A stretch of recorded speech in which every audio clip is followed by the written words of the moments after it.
En nuestro estudio de hoy vamos a hablar acerca de las excusas, ¿no? ¿Qué es una excusa? Pues el diccionario dice que es un pretexto que se invoca para eludir una obligación o disculpar una omisión. Miren lo que es una excusa, un pretexto que se invoca para eludir una obligación o disculpar una omisión, ¿no? O sea, usted hizo algo mal y en vez de decir yo hice mal, ¿qué hacemos?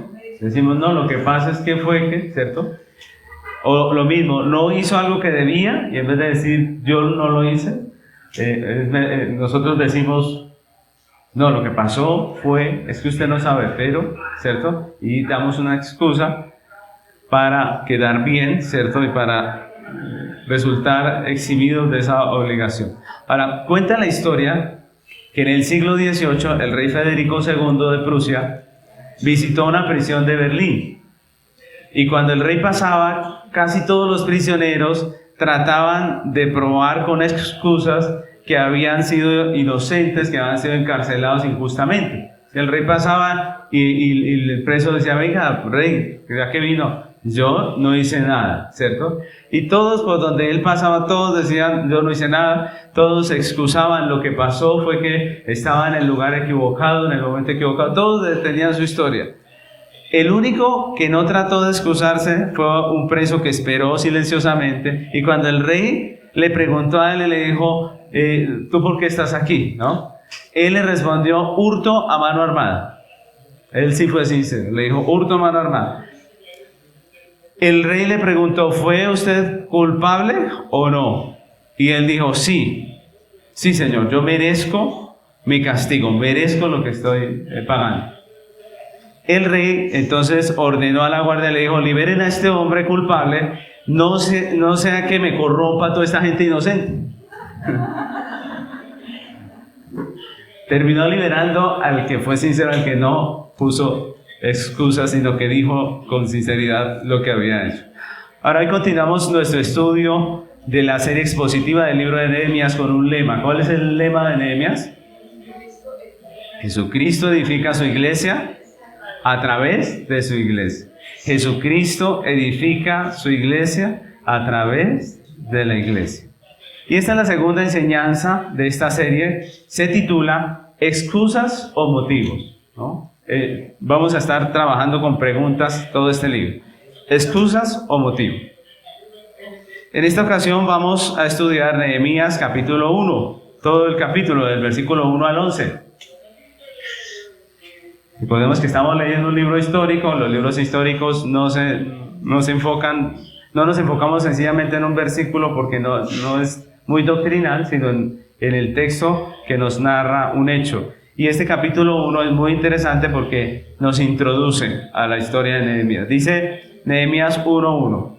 Palabras de Nehemías, hijo de Acalías, aconteció en el mes de Kisleu, en el año 20, estando yo en Susa, capital del reino, que vino Anani, uno de mis hermanos, con algunos varones de Judá, y les pregunté por los judíos que habían escapado, que habían quedado de la cautividad, y por Jerusalén. Y me dijeron, el remanente, los que quedaron de la cautividad allí en la provincia, están en gran mal y afrenta, y el muro de Jerusalén derribado, y sus puertas quemadas a fuego. Cuando oí estas palabras, me senté y lloré, e hice duelo por algunos días, y ayuné y oré delante del Dios de los cielos, y dije, te ruego, oh Jehová, Dios de los cielos, fuerte, grande y temible, que guarda el pacto y la misericordia a los que le aman y guardan sus mandamientos, esté ahora atento tu oído y abierto tus ojos para oír la oración de tu siervo, que hago ahora delante de ti día y noche, por los hijos de Israel tus siervos, y confieso los pecados de los hijos de Israel que hemos cometido contra ti. Sí, yo y la casa de mi padre hemos pecado. Perdónenme. Dice el versículo 7. En extremo nos hemos corrompido contra ti, y no hemos guardado los mandamientos, estatutos y preceptos que diste a Moisés tu siervo. acuérdate ahora de la palabra que dijiste a Moisés tu siervo, diciendo, si vosotros pecareis, yo os dispersaré por los pueblos. Pero si os volviereis a mí y guardareis mis mandamientos y los pusiereis por obra, aunque vuestra dispersión fuere hasta el extremo de los cielos, de allí os recogeré y os traeré al lugar que escogí para hacer habitar allí mi nombre. Ellos pues son tus siervos y tu pueblo, los cuales redimiste con tu gran poder y con tu mano poderosa. Te ruego, oh Jehová, esté ahora atento tu oído a la oración de tu siervo y a la oración de tus siervos, quienes desean reverenciar tu nombre. Concede ahora buen éxito a tu siervo y dale gracia delante de aquel varón, porque yo servía de copero al rey. Amén. Ahora, como vimos en la introducción, Nehemías es un libro histórico, ¿cierto? En el libro de Nehemías leemos del tercer grupo de aquellos que regresan a Judá. Ese tercer grupo que está liderado por Nehemías y de la reconstrucción de los muros de Jerusalén y las reformas que Nehemías hace en el pueblo, ¿no? Y la historia de Nehemías nos motiva y nos desafía porque en ella podemos ver a un hombre que en medio de unas circunstancias que eran muy difíciles, porque eran muy complicadas las circunstancias, él se propone ser parte de la solución a través de mucho esfuerzo y a pesar de toda la oposición que había, pues él termina logrando su objetivo. Esto nos anima, nos motiva, ¿cierto? Uno dice, qué bueno, ¿no? Un hombre sencillo pudo terminar haciendo algo tan hermoso como lo que hizo, ¿no? Y hoy vamos a estudiar este primer capítulo que es el comienzo de esta historia, donde se nos introduce a todo lo que va a ser la narración y se nos habla de los personajes, especialmente de Nehemías, ¿no? Es importante notar que Nehemías es un hombre común y corriente. Si ustedes ven en la historia de Nehemías, encontramos que él no era parte del linaje de los reyes, ¿cierto? No era del linaje de los sacerdotes, no era tampoco un profeta. Nehemías sencillamente era lo que podríamos llamar hoy en día un laico, ¿no? Dios va a usar la vida de este creyente para bendecir a su pueblo, para sacar a su pueblo de una situación difícil y cumplir su plan soberano, ¿no? Y en este primer capítulo vamos a conocer quién es ese hombre y vamos a ver tres claves importantes que podemos aprender para enfrentar una situación difícil y salir victorioso, ¿no? Eso es lo que vemos aquí. Vamos a ver a Nehemías enfrentando el problema, cómo lo enfrenta, cómo se pone delante de ese problema para poderlo solucionar. Y eso es algo que vamos a aprender hoy, tres claves que podemos aprender de este hombre en este primer capítulo. Entonces, vamos a comenzar. La primera clave que podemos ver aquí en este texto es aceptar la providencia divina. Es lo primero que nos enseña. Nosotros debemos ¿qué?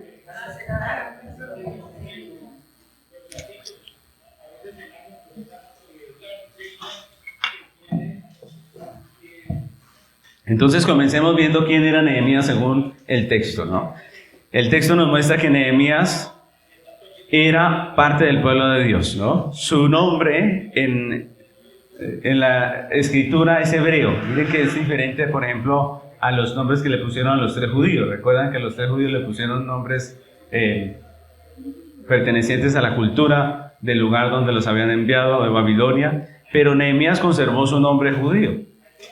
O sea, a él allá, estando allá, viviendo allá, siempre se le llamó Nehemías, que significa Jehová consuela. Y es interesante porque eso fue lo que Dios hizo a través de este hombre. Justamente él consoló a su pueblo cuando estaba en un momento muy difícil, ¿no? De su padre, pues no se habla más en el Antiguo Testamento. Como les dije, no era un sacerdote ni un profeta ni del linaje real. Nehemías forma parte de la generación de descendientes de los que fueron llevados a Babilonia. Es decir, Nehemías nació en Babilonia. Nació en medio de ese imperio, en medio de la cautividad. Y podemos decir que Nehemías era un creyente que había nacido en medio de la disciplina de Dios con su pueblo. Y yo quiero que ustedes vean esto y consideren esto. ¿Por qué? Porque nosotros vamos a ir a la Biblia para ver cómo enfrentaba Nehemías el problema. Ahora, yo quiero que veamos porque hoy en día estamos llenos de una cantidad de humanismo, Hoy en día estamos llenos de una cantidad de teorías acerca de los problemas, de las situaciones del hombre, de cómo afrontar las situaciones humanas que tenemos, que son totalmente equivocadas. Yo les pregunto, ¿será que este hombre había sufrido o no había sufrido? ¿Qué dicen ustedes? Sufrió, obviamente. El texto nos habla de ese sufrimiento pasado, ¿se enfoca en ese sufrimiento pasado? ¿Qué dicen ustedes? No, el texto no muestra nada de eso. Miren cómo el texto nos está mostrando a enfrentar los problemas que tenemos hoy. No tenemos que hacer una regresión en nuestra vida, como dicen hoy en día muchas terapias, para poder salir de un problema, porque Nehemías tuvo muchos, pero ahora está frente a una situación y él la va a afrontar sin necesidad de su pasado, sin estar mirando o husmeando el pasado como si fuera la razón de su presente. La Biblia dice que la razón de nuestros problemas son nuestros pecados y la solución es el arrepentimiento y la fe. Eso es lo que dice la Biblia, es lo que la Biblia enseña y es lo que vemos aquí. Como vimos en la introducción de Nehemías, Nehemías era copero del rey, ¿no? Copero del rey. La Biblia no habla de su esposa o de sus hijos porque al tener una posición de tanta confianza en el palacio, seguramente él era un eunuco. Es decir, los reyes en la antigüedad no confiaban en sus sirvientes cercanos, no le confiaban a esos sirvientes su mujer que vivía en el palacio, ¿cierto? Él no decía, ellos son santos y no me van a tocar mi mujer. No, entonces ¿qué hacía el rey? Para que no le tocaran sus mujeres, porque además que eran muchas, él lo que hacía es que todos los sirvientes cercanos a él les mandaba a castrar, ¿no? Les mandaba a hacer esa operación para que quedaran eunucos, es decir, sin descendencia, que no pudiesen tener hijos. Entonces seguramente Nehemías era uno de estos eunucos. Por eso no se habla de su mujer, no se habla de sus hijos, porque él sencillamente servía en el palacio. Es decir, Nehemías había pasado situaciones difíciles que en su vida obviamente que le causaron gran dolor. Y como vimos en la introducción, él en ese trabajo de copero era una persona muy importante porque Artajerjes, si ustedes recuerdan, era el rey del imperio, ¿no? Era el rey del imperio. Así que este imperio dominaba gran parte del mundo conocido y la persona que podía estar al servicio del rey tenía que ser una persona de mucha confianza. Entonces, por eso el oficio de Nehemías era de tanta responsabilidad. El copero era la persona encargada de servir las bebidas al rey y probarlas antes, ¿cierto? Para que no envenenaran al rey. Si la bebida estaba envenenada, ¿quién moría? El copero. La vida del rey estaba prácticamente en las manos de este hombre que probaba su vino, probaba su bebida. Entonces la persona puesta en ese oficio debía ser alguien de mucha confianza porque hubo muchos casos en la antigüedad donde estos coperos se vendían a los enemigos del rey y terminaban envenenando al rey, ¿no?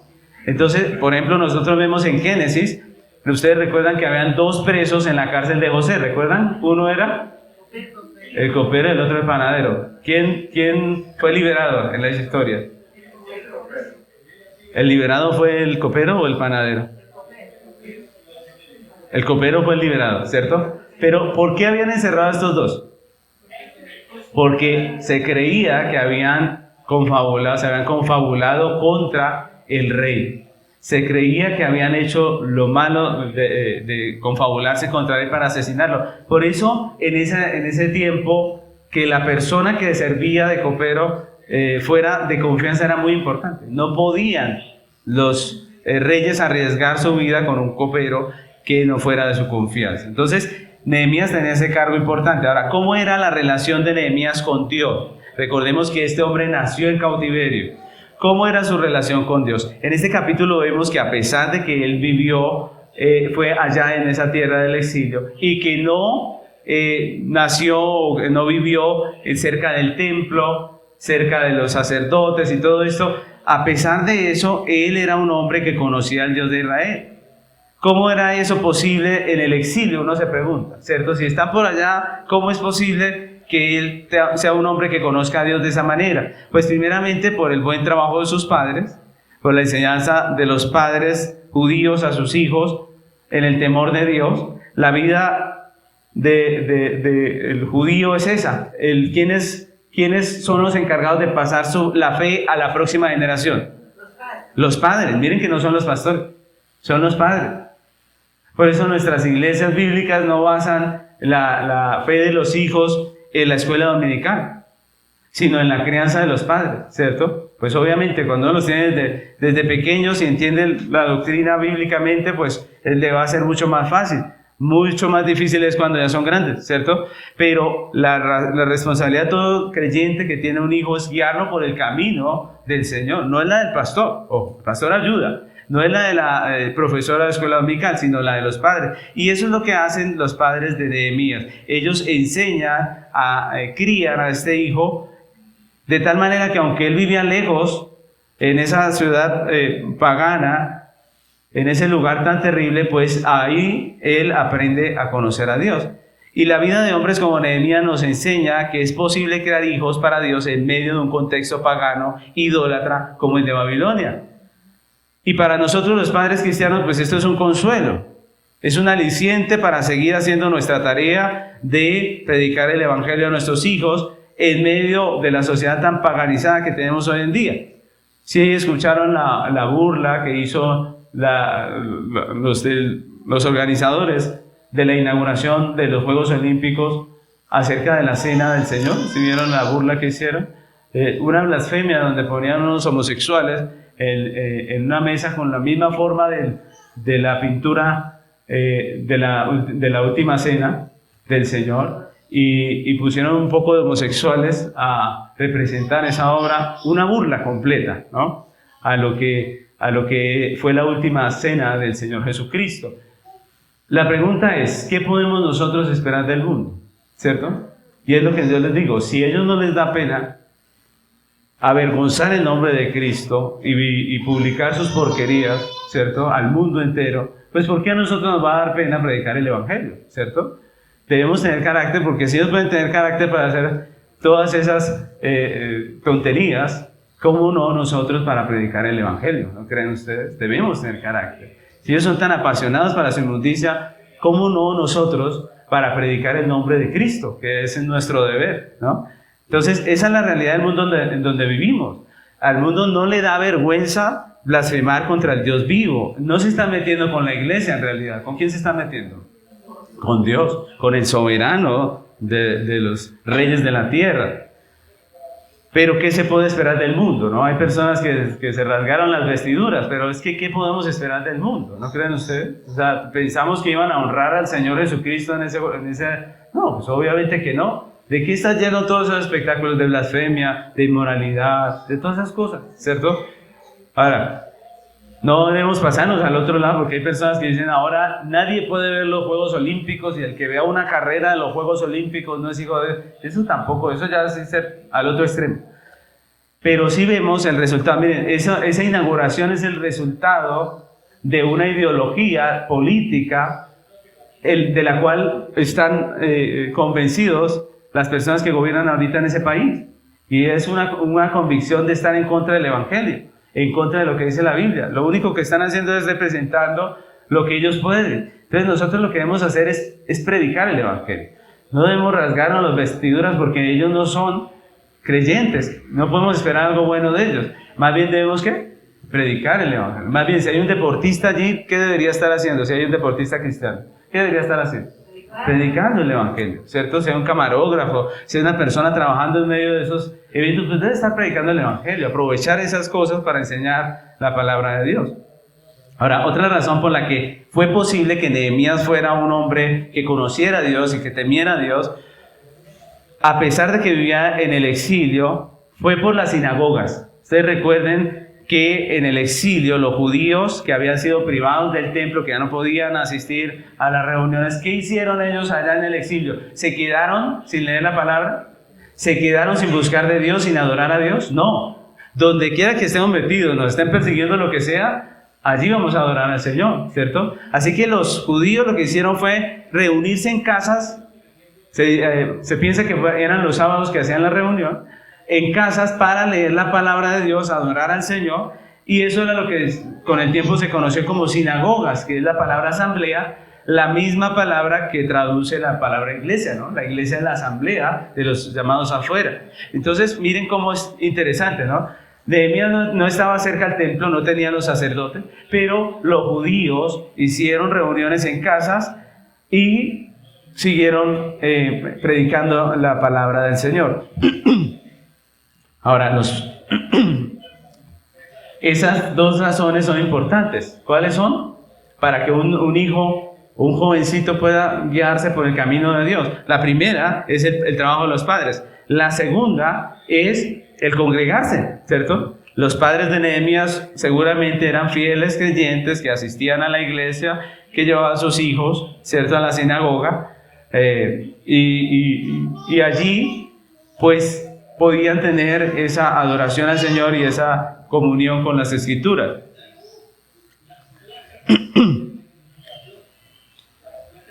El versículo 15 de Nehemías, el versículo 5, dice, Nehemías 1:5 dice, y dije, te ruego, oh Jehová, Dios de los cielos, fuerte, grande y temible, que guardas el pacto y la misericordia a los que le aman y guardan sus mandamientos.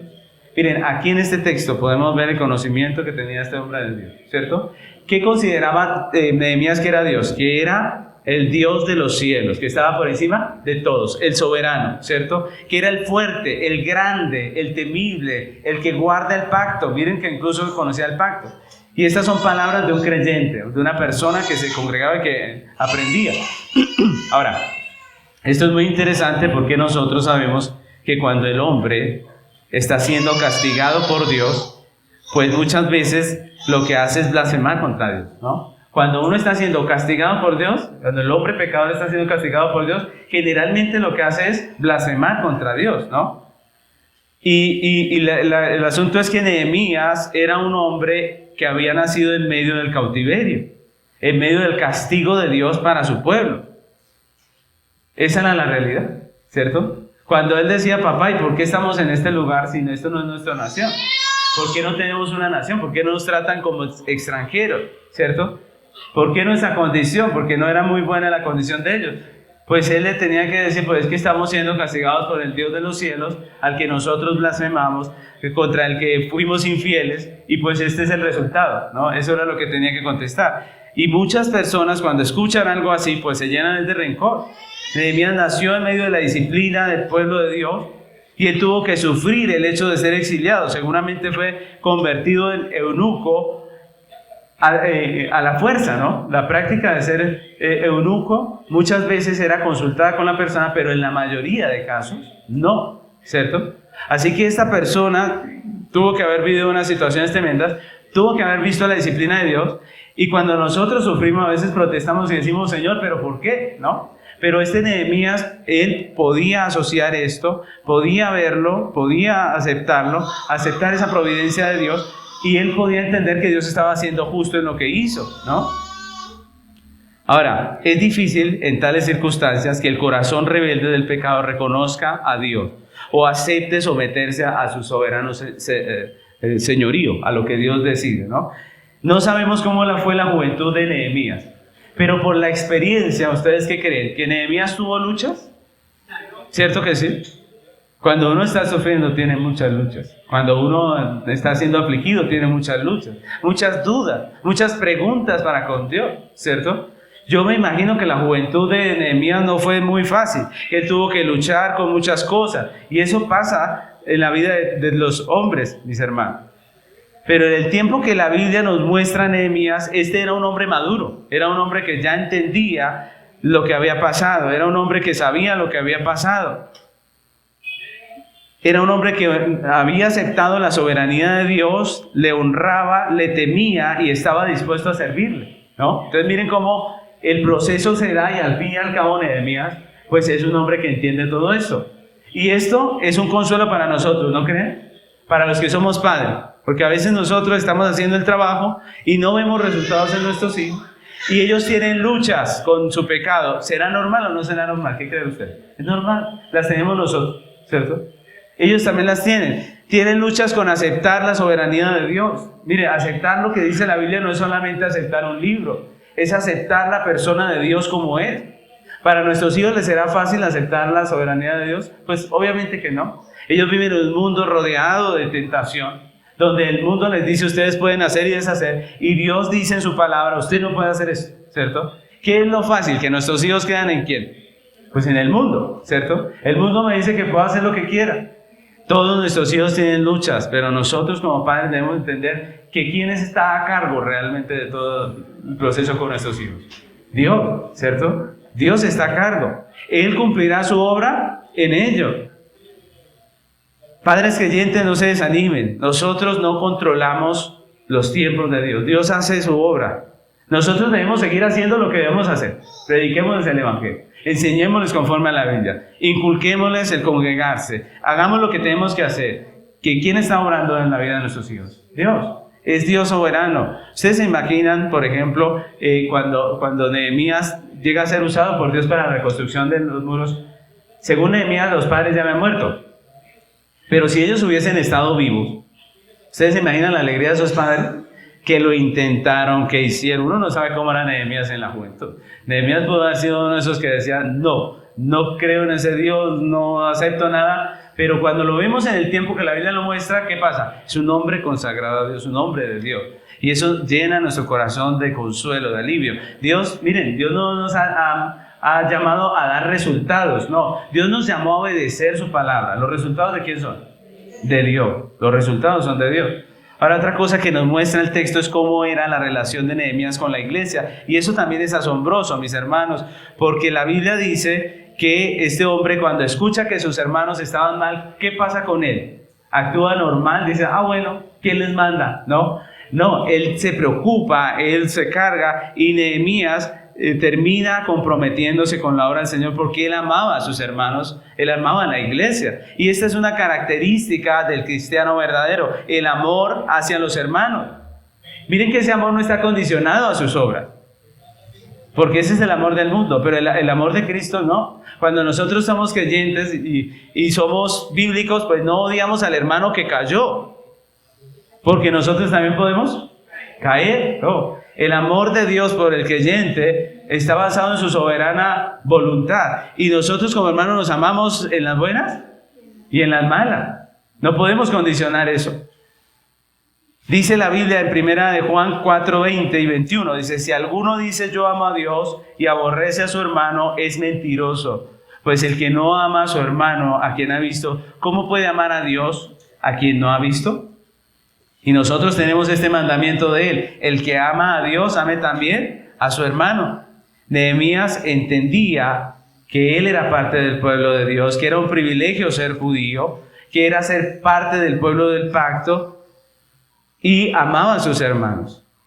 Nehemías 1:10 dice, ellos pues son tus siervos y tu pueblo, los cuales redimiste con tu gran poder y con tu mano poderosa. Precioso eso, ¿no creen ustedes? Mi hermano, si algún día tiene un problema con un hermano, recuerde estas palabras de Nehemías. Y usted mismo diga, él es una persona escogida. Él es una persona por la cual Cristo murió. Él es un redimido, ¿cierto? Cuando escuchó Nehemías la lamentable noticia del estado del pueblo, lo que hizo fue comprometerse. Dice el versículo 4, cuando oí estas palabras, me senté, lloré e hice duelo por algunos días y ayuné y oré delante del Dios de los cielos. Y es un texto maravilloso. Ahora, este ayuno, algunos dicen, sí, ahí empezó el ayuno de poder de Nehemías. No, el ayuno era la expresión de tristeza. Cuando uno está angustiado, cuando uno está desesperado, uno no piensa en comer. Nehemías era tanta su angustia por el pueblo de Dios, que ¿qué pasó? Que no comió. No es que Nehemías ayunó para que el poder de Dios descendiera. No, eso no es lo que la Biblia dice.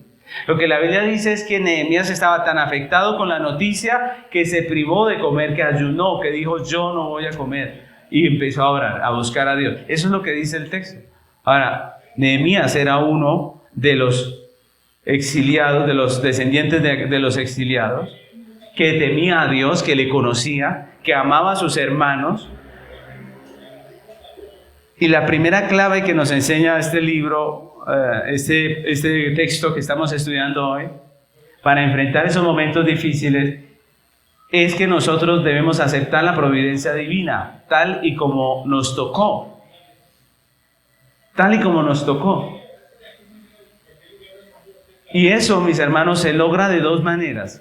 Pongamos mucha atención a esto porque es importante. Se logra de dos maneras. No es con terapia, mis hermanos. Escuchen cómo es. Primero, reconozca que Dios es soberano, que Él es el dueño, ¿no? Debemos nosotros aceptar que Dios es el Señor, que Él es el soberano, que Él puede hacer con nosotros lo que Él quiera. Él es el dueño.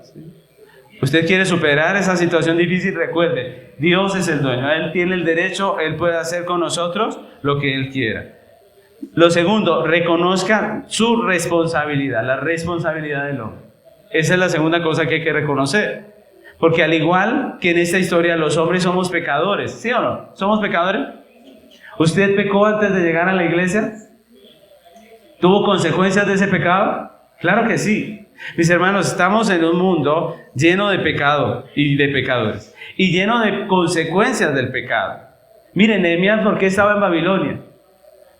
Porque el pueblo había pecado, ¿recuerdan? Y por eso fueron exiliados. Nehemías nace en medio del exilio porque hubo pecado. Miren lo interesante, todo el asunto es el pecado. Al igual que la historia de Nehemías, hoy en día pasa lo mismo. Debemos aceptar nuestra historia como es. Reconocer que en muchos casos hemos pecado, hemos hecho mal. Mire, para eso hay que quitarnos el orgullo. Tenemos que reconocer que hicimos mal, que cometimos errores, ¿cierto? Mis hermanos, debemos aceptar que nuestra historia es como debe ser. Reconocer que en muchos casos las situaciones difíciles y dolorosas son resultados de nuestro propio pecado, de decisiones pecaminosas que tomamos. Muchas de esas situaciones se pueden cambiar ahora que entendemos la palabra, pero otras no. Otras no. Hay personas que en medio de su pecado recibieron, no sé, una enfermedad del SIDA, por ejemplo, y llegan a Cristo y se arrepienten y temen a Dios y sirven al Señor, pero mueren de SIDA, ¿cierto?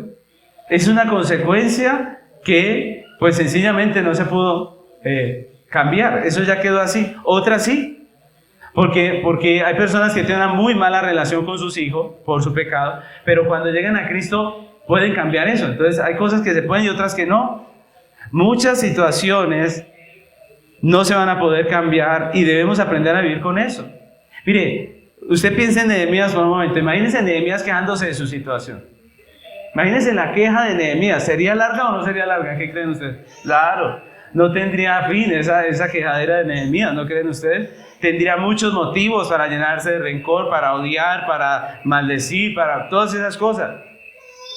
Pero Nehemías acepta la providencia de Dios. Debemos dejar de culpar a Dios. Debemos dejar de culpar a los demás y aceptar la justa providencia de Dios para nosotros y tomar nuestra responsabilidad. ¿Cómo dice Nehemías en su oración? Él dice, esta gente pecó y yo estoy metido aquí. ¿Sí dice así? No, él dice, Señor, nosotros hemos pecado, hemos hecho lo malo delante de tus ojos, somos culpables. Lo que dijo el preso delante del rey.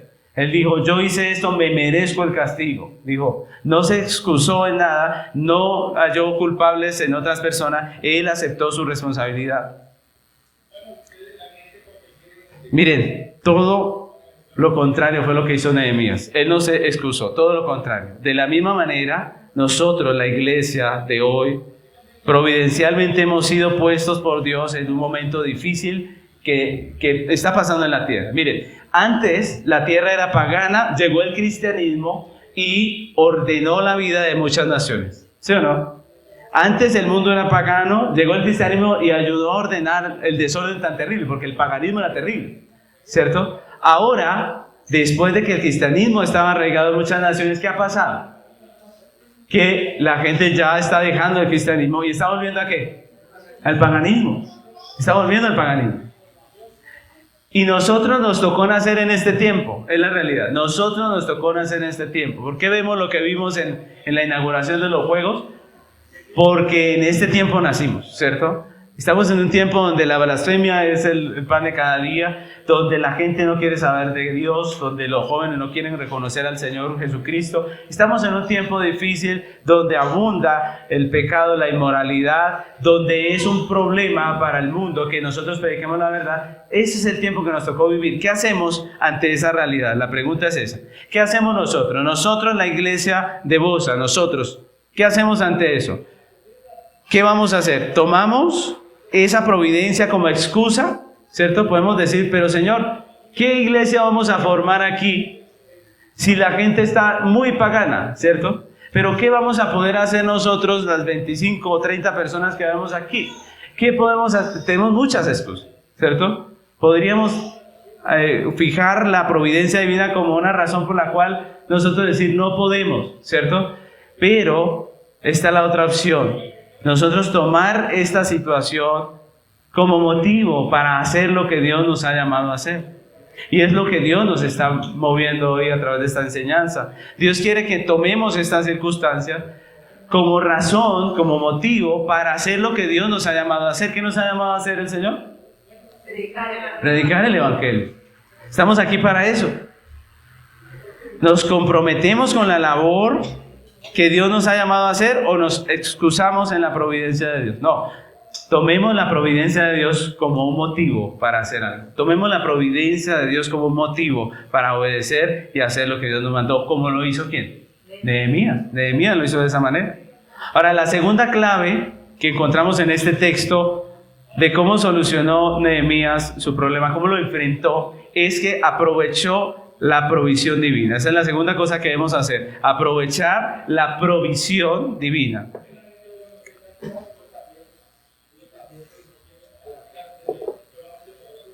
Aprovechar la provisión divina. Cada persona en esta tierra, Dios le dio una provisión conforme a su propósito eterno. Dios había puesto a Nehemías en un trabajo importante, ya vimos, un trabajo que, como ya aprendimos, tenía sus ventajas porque él era parte de la corte, ¿cierto? Pero también tenía sus desventajas, ¿no? Ya hemos visto sus desventajas dolorosas. Sin embargo, él tenía un oficio, él tenía algo que Dios le había dado. Ahora, yo les pregunto, Dios es el que reparte, ¿no? Dios es el que reparte. ¿Nosotros los hombres siempre estamos muy alegres por lo que Dios repartió? No. ¿Quién está contento con lo que Dios repartió? Podríamos decir que casi nadie, ¿sí o no? Casi nadie. El que es bajito dice, yo deseaba nacer alto, ¿cierto? El alto dice, pero eso es terrible, uno va a abrazar a alguien y le toca agacharse, ¿cierto? Entonces quiere ser bajito, ¿sí? Y así con todo, el que es, yo he escuchado personas que son casadas que dicen, si yo pudiera volver el tiempo no me hubiera casado. Y en cambio veo personas solteras que dicen, ¿cuánto anhelaría yo tener una pareja? Me gustaría, sería hermoso. ¿Quién está contento con su provisión? Realmente casi nadie. Nosotros somos así. Somos inconformes, no tenemos contentamiento. Y mis hermanos, todos se quejan de algo, de cualquier cosa, pero todos se quejan. Y eso es una locura, ¿sí o no? Es una locura escuchar cómo el mundo, uno se queja de lo que el otro tiene y el otro se queja de tenerlo, ¿cierto? Y así.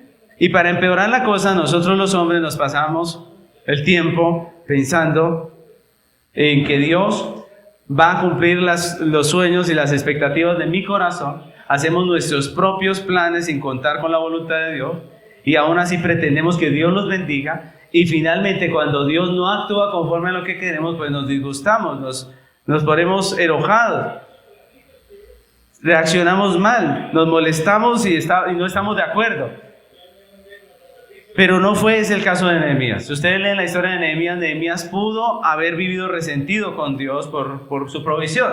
Porque como eunuco no podía tener una esposa, no podía tener unos hijos, ¿cierto? Él no podía.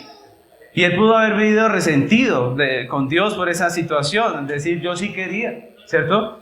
Pero él entendió que si tenía el importante cargo de ser copero del rey, no era simplemente porque Dios le quería poner en un lugar prominente, sino que él entendió la provisión que tenía conforme al propósito eterno de Dios. Y eso es importante. Miren, nosotros debemos entender que lo que somos, lo somos por providencia ¿de quién? De Dios. Nosotros solemos pensar que todo nos salió mal, porque pensamos en nuestro plan. Pero si pensamos en el plan de Dios, todo está saliendo conforme a su decreto. Miren la diferencia, ¿no? Nehemías entiende que el importante cargo que tenía no era simplemente para que él tuviera plata, ¿cierto? Sino que él estaba en ese cargo porque Dios en su soberana voluntad lo había puesto allí para que liderara la reconstrucción del muro de Jerusalén. Miren lo importante. Nosotros menospreciamos cualquier cosa que Dios nos da, pero Dios está en medio de ese propósito. Una madre podía menospreciar, hoy en día con tanta liberación femenina que hay, podría menospreciar su vida, que eso pasa con algunas, que dicen, ¿yo qué hice en la vida? ¿Qué hice? Ser mamá. ¿Qué hice? Lavar trapos. ¿Qué hice? Hacer la comida, ¿cierto? Nosotros somos así, menospreciamos, ¿cierto? ¿Qué hice? Otros dicen, ¿qué hice? Ser empleado toda la vida, ¿cierto? ¿Le parece poco? Eso es una bendición. El que no tiene empleo anhelaría su vida, en serio. Pero nosotros menospreciamos todo. Y esto es muy importante aquí en Nehemías, porque Nehemías sí valora lo que tiene. Al igual que José en Génesis, Nehemías comprende que estaba allí no tan solo para su propio beneficio, él estaba en esa posición por propósito divino. Y eso fue, si ustedes recuerdan en la historia de Esther, eso fue lo que Mardoqueo le hizo entender a la reina. ¿Recuerdan? ¿Ustedes recuerdan la historia de la reina Esther? La reina Esther, estén viendo esa historia, porque Esther dice que el rey necesita una nueva esposa, recuerda, porque la anterior fue expulsada, y él dice, bueno, entre todas las mujeres, las jovencitas del reino, pues hay que escoger una. Y se hace casi que como un reinado de belleza, ¿no? Y la que viene a ser escogida es ¿quién? Es Esther. Y tal vez Esther dijo, me gané el premio mayor, ¿cierto? Me gané el reinado, ¿cierto? Y estaba feliz cuando viene un decreto contra los judíos que dice hay que asesinar a todos los judíos. Y entonces Esther ve esa situación y dice, uy, terrible, menos mal soy reina. Pero Mardoqueo, que era su tío, le recuerda, le dice, ayúdanos, tú que estás allá, ayúdanos con el rey, intercede.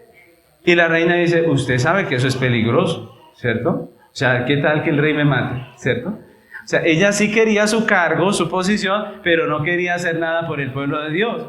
¿Y qué le dice Mardoqueo? Miren lo que dice Esdras 4:13 y 14.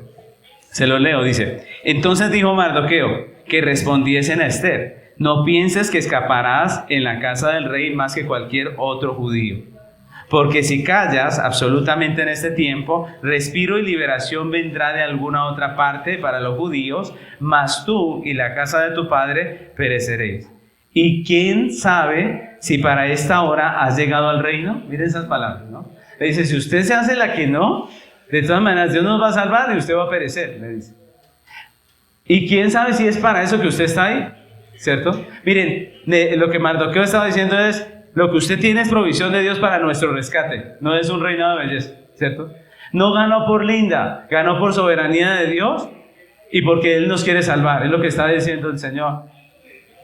Mis hermanos, contrario a lo que sucede a Esther, para Nehemías, el escuchar que su pueblo estaba mal fue algo doloroso y él lo que hizo fue hacer algo, ¿no? Él sí comprendió que su provisión estaba dentro del propósito soberano de Dios y seguramente pensó, para eso es que estoy aquí en este momento, ¿cierto?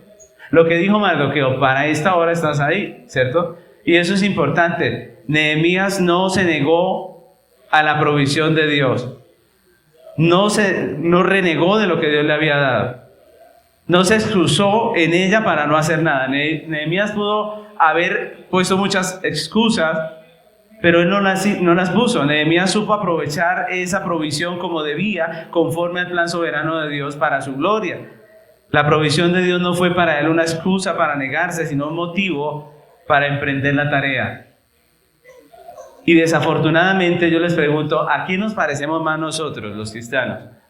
¿A Esther o a Nehemías? ¿Qué creen ustedes? A Esther, muchas veces a Esther. ¿Nosotros en quién pensamos? ¿En Dios? No, pensamos en nosotros. Usted, no sé, Dios le bendice con un buen negocio. Y él dice, ahora sí tengo para pasear, ¿cierto? En vez de decir que bueno, vamos a poder apoyar la obra de una mejor manera. ¿Alguno piensa así cuando se gana algo? Uy, qué bueno, vamos a poder apoyar la obra. No, generalmente decimos, me llegó lo de las vacaciones, ¿cierto? Me llegó para esto, ¿cierto? Esa es la manera en que pensamos, como Esther. Y Dios dice lo mismo que Esther, le dice, Dios no va a dejar en vergüenza a su pueblo. Pero el afectado es uno, porque uno no está entendiendo el propósito. La Biblia nos dice que tenemos un propósito en esta tierra y no es precisamente el del mundo. El del mundo dice que hay que bailar y hay que comer, porque lo único que uno se lleva es lo comido y lo bailado. ¿Sí o no? Así dice el mundo, pero nosotros sabemos que no es así, ¿cierto? Que no estamos aquí para comer y bailar, estamos aquí para la gloria de Dios y estamos aquí para su servicio. Y si Dios nos provee lo que nos provea, pues es para la gloria de Dios. También somos bendecidos con ello, ¿no creen ustedes? También lo disfrutamos, porque nosotros disfrutamos hijos, negocios, todo lo disfrutamos. Pero es para la gloria de Dios. Si perdemos eso de vista, perdemos nuestra razón de ser aquí. Mis hermanos, muchas veces como Esther pensamos es en nosotros y no en la obra de Dios. Y esta historia de Nehemías nos exhorta a dejar a un lado las excusas y tomar responsabilidad en el llamado que el Señor nos hace como pueblo de Dios, como iglesia. Aprovechar la provisión de Dios para la gloria de Dios. Mis hermanos, yo pienso una cosa, las iglesias son como personas. Las iglesias son como personas en el sentido que nosotros también estamos madurando. Una iglesia de 3 años de fundada es diferente a una iglesia de 10 años. Y la de 10 años es diferente a una de 15, porque Dios está haciendo un proceso con su pueblo. Y yo pienso que Dios ha estado madurándonos a nosotros como iglesia. Y yo creo que viene una nueva etapa para nuestra iglesia en donde vamos a poder hacer del evangelismo y del discipulado nuestra manera de vivir. Vamos a hacer que esto sea cotidiano, que sea nuestro modo de vivir. Eso es lo que va a pasar de aquí en adelante con lo que Dios está enseñándonos en Nehemías. Y se trata, mis hermanos, de que nosotros estemos abiertos a lo que Dios está diciendo. Porque si Él nos dio la provisión de las experiencias, de las situaciones que hemos vivido, es porque nos ha estado preparando ¿para cuándo? Para este tiempo, para lo que va a ser ahorita.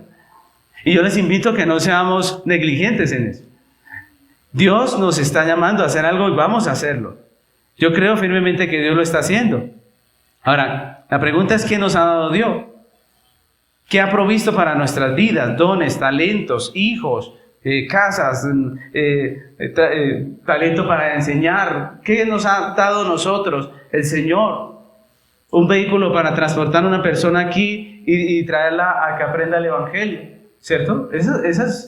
No estamos hablando de regalar cosas, ¿no? Estamos hablando de usarlas ¿para qué? Para la gloria de Dios.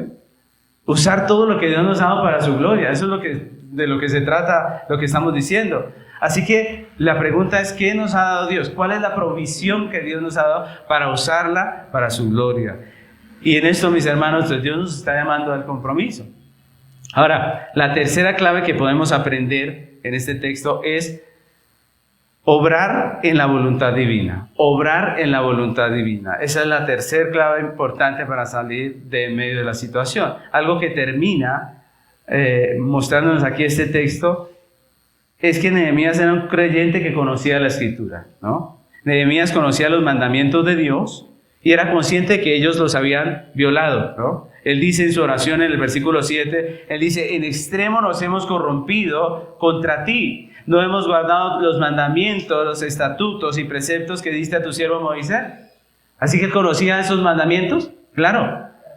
Pero también conocía las profecías que hablaban del cautiverio. Él sabía que esto iba a pasar, que estaba escrito que esto iba a pasar, pero también conocía las promesas de restauración. Porque los profetas no solo dijeron que iban a ser llevados al cautiverio, sino también que un día iban a volver. Y él en su oración lo dice, en el versículo 8 y 9 dice: acuérdate ahora de las palabras que diste a Moisés tu siervo, diciendo: si vosotros pecareis, yo os dispersaré por los pueblos, pero si os volviereis a mí y guardareis mis mandamientos y los pusiereis por obra, aunque vuestra dispersión fuere hasta el extremo de los cielos, de allí os recogeré y os traeré al lugar que escogí para hacer habitar allí mi nombre. Miren, Nehemías lo sabía. Y fue ese conocimiento de las Escrituras y de la voluntad de Dios el que le permitió soñar con una Jerusalén reedificada. A pesar de ser tan difícil la situación, él confiaba porque él sabía que Dios lo había dicho, lo había prometido. Él conocía la Escritura. Eso era lo que le daba fuerza para obrar, para hacer, para intentar. Y así ha sido sobre la base del conocimiento de la palabra de Dios que muchos hombres de Dios han emprendido proyectos para la gloria de Dios y los han logrado. Por ejemplo, Caleb. ¿Ustedes recuerdan a Caleb? ¿Cuántos años tenía cuando Dios le prometió la tierra?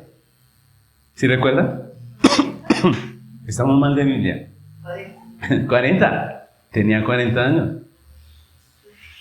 Cuando Dios le prometió una tierra. Cuando lograron estar frente a esa tierra, tenía 85 años. Pero él no se había olvidado de la promesa. Y él dijo, le dijo a Josué, déjeme y yo voy. Y tomo la tierra. ¿Por qué? Porque Dios me la prometió. Dios dijo que yo iba a ser dueño de Hebrón y yo la puedo tomar. Y de pronto alguno diría, uy, pero ya está como pasadito de años usted como para ponerse a eso, ¿no? Pero él no dijo, sí, ¿verdad? ¿No? Mejor me resigno. No, él dijo, Dios me dio esa tierra. Dios me la prometió y es mía. Dice, hermanos, lo que nos da fuerza para hacer la obra es lo que Dios ha prometido. Y mis hermanos, yo creo firmemente que la iglesia, si deja de preocuparse tanto por las vanidades de este mundo, por las tonterías que se preocupa el mundo, y nos enfocamos más en la gloria de Dios, yo creo que nosotros podemos hacer muchas cosas para Dios. Yo creo que podemos dejar muchas cosas para el reino de los cielos. Y estoy hablando de obras, estoy hablando de personas, estoy hablando de iglesia. Nosotros podemos hacer mucho si dejamos de soñar con tantas cosas pasajeras que al fin y al cabo no nos vamos a llevar nada. Y ponemos nuestra mira en las de Dios. Ocupamos nuestro tiempo, nuestros esfuerzos en la obra del Señor. Si hacemos lo que Dios dice, yo estoy seguro que Dios puede hacer muchas cosas a través de nuestras vidas. ¿Por qué? Porque Dios lo dijo.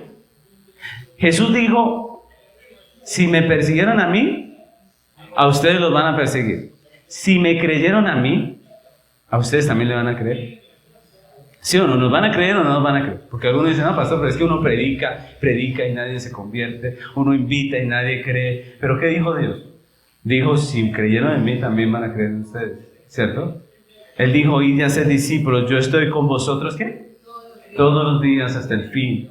Dice, hermanos, son excusas lo que sacamos nosotros. Nosotros tenemos reguero de excusas para no hacer nada, ¿o no? ¿Sí o no? Pero la realidad es que Dios está con nosotros y Él lo ha prometido. Y Nehemías ora también conforme a la voluntad de Dios. Si nosotros vemos la oración de Nehemías, es muy importante porque allí manifiesta su dependencia de Dios.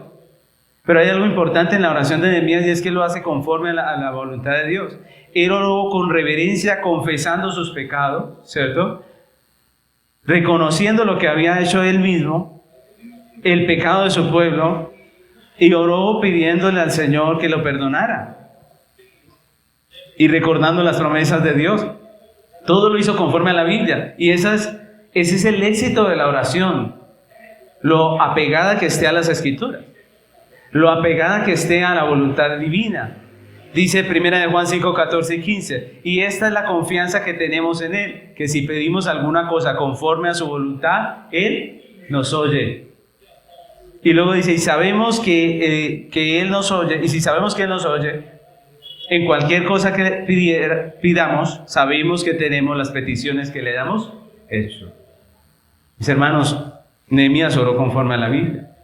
Pero Nehemías no solamente se quedó orando. Miren que Nehemías no oraba por orar.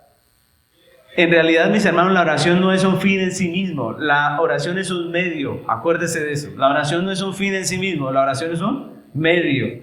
Es un medio por el cual llegamos al fin. Nehemías oraba porque él quería hacer algo. Él dice en el versículo 11, te ruego, oh Jehová, que ahora esté atento tu oído a la oración de tu siervo, a la oración de tus siervos, quienes desean reverenciar tu nombre. Concede ahora buen éxito a tu siervo y dale gracia delante de aquel varón, porque yo servía de copero al rey. Nehemías ora pidiendo a Dios que le dé éxito delante del rey. Miren lo interesante. Él no dice, Señor, haz algo, yo no sé qué, pero haz algo. No, Él dice, Señor, dame éxito para lo que voy a hacer delante del Rey. Lo interesante es que después del capítulo 1, miren lo importante de esta parte.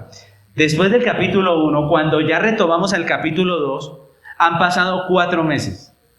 Porque uno se imagina que después del capítulo 1 pasa lo que dice el capítulo 2. No, hay 4 meses de diferencia. 4 meses en los cuales Nehemías estuvo orando y planeando delante de Dios lo que iba a hacer. Por eso cuando llegamos al capítulo 2 vemos a un Nehemías que ya sabía lo que iba a hacer.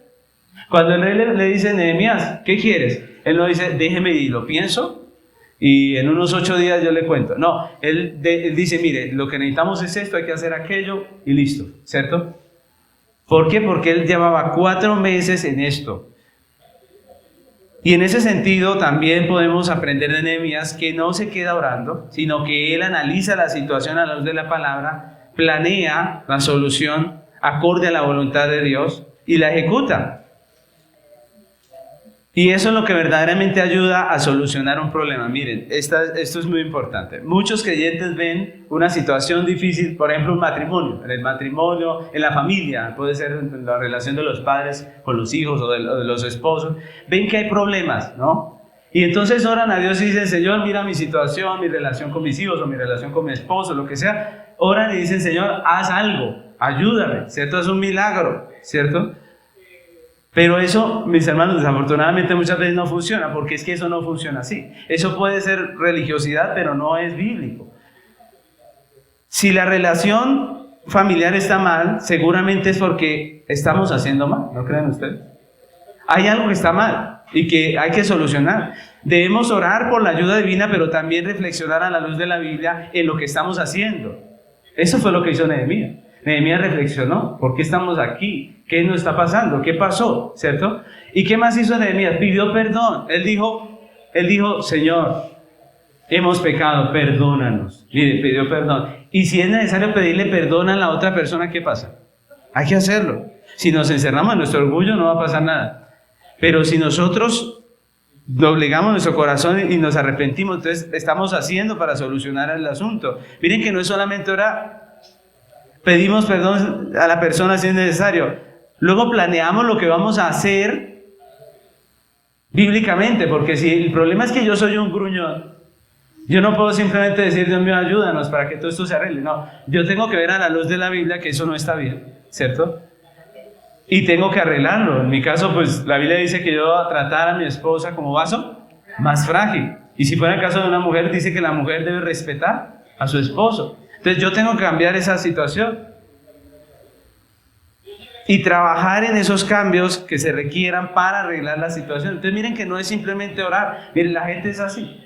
La del cristiano dice, yo oro y todo ya se va a arreglar. No, no es así, no funciona así. Hay que hacer. Nehemías nos enseña a hacer la tarea completa, ¿no? Entonces Dios a través de Nehemías nos enseña a dejar de culpar a los demás y a tomar nuestra responsabilidad. Y aquí yo quiero hablar, dirigirme a los pecadores que no han sido salvos todavía y que hoy escuchan este mensaje, porque si usted por esta palabra está tomando responsabilidad sobre su vida y está reconociendo que usted es un pecador, que usted lo ha hecho mal, que usted merece la vida que tiene y las situaciones que tiene en su vida, si usted hoy está reconociendo su pecado, pues el llamado de Dios es a arrepentirse y a poner su fe en Jesús.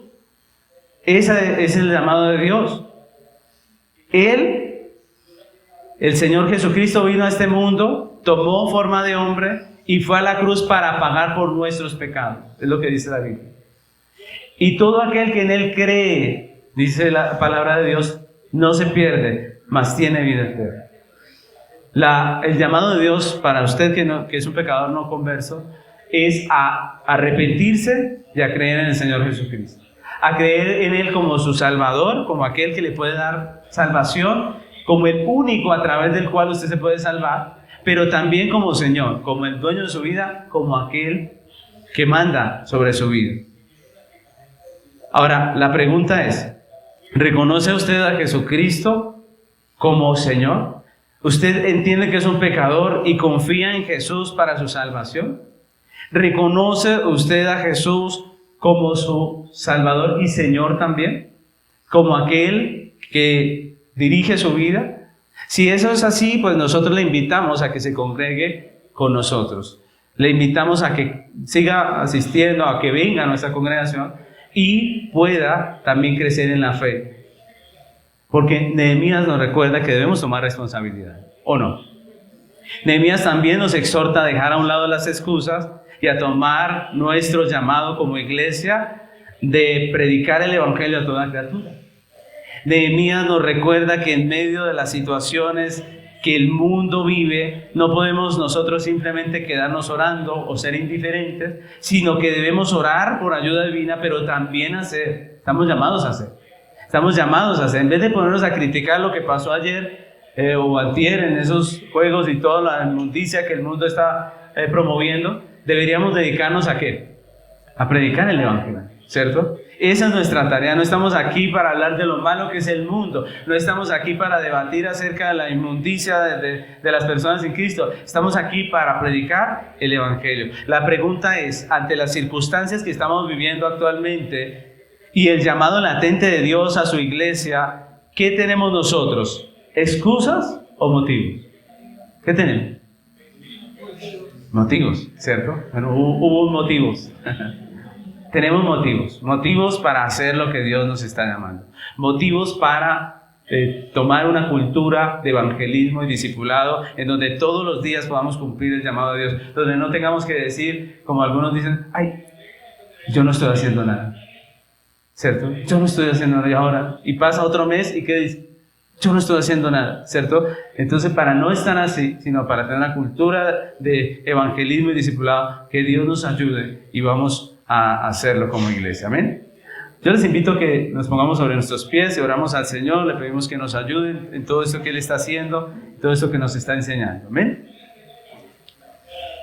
Oremos. Amado Señor, queremos hoy agradecer tu misericordia, Padre. Esta palabra, este capítulo 1 de Nehemías, precioso, hermoso, Señor, que nos enseña a nosotros como creyentes a aceptar esa soberana providencia tuya, Señor, a reconocer que tú eres justo, que nunca actúas en injusticia, que todo lo que dispones es justo, es santo, es bueno y hace parte de tu sabia providencia. Señor, también nos llamas a aceptar y a aprovechar la provisión que tú nos has dado. Tú nos has puesto en un lugar, nos has dado ciertos privilegios, ciertas responsabilidades que nosotros debemos aprovechar para tu gloria. Ayúdanos, Señor, a saberlas aprovechar. Y también nos has enseñado, Padre, que debemos obrar conforme a tu voluntad. Ayúdanos en esas tres cosas, Dios mío, que hizo Nehemías, que le ayudaron a salir de esa situación, a enfrentarla de una manera preciosa y llegar a un resultado satisfactorio. Ayúdanos, Padre, tú conoces nuestra vida, nuestras situaciones. Rogamos para que obres en cada uno de nosotros, en nuestras casas, en nuestros hogares, en nuestras situaciones, pero también como iglesia. Tú nos estás llamando a hacer, no a quedarnos orando, sino a ser guiados por tu voluntad. Ayúdanos, Señor. Queremos pedirte que pongas en nuestro corazón esa cultura de evangelismo y discipulado, que podamos ser una iglesia que vive siendo luz, Señor. Ayúdanos, tal vez no lo hemos sido como iglesia, te pedimos ayúdanos a hacerlo, que con todo eso que tú nos estás enseñando, tanto en la escuela dominical como en tu palabra, tú puedas renovar nuestros corazones y hacer tu obra, Señor, en medio nuestro. Te lo pedimos, Padre, y te damos muchas gracias por tu misericordia. Te pedimos que nos ayudes a quitar nuestras excusas y llenes nuestro corazón de motivos, Señor. En el nombre de Cristo Jesús. Amén.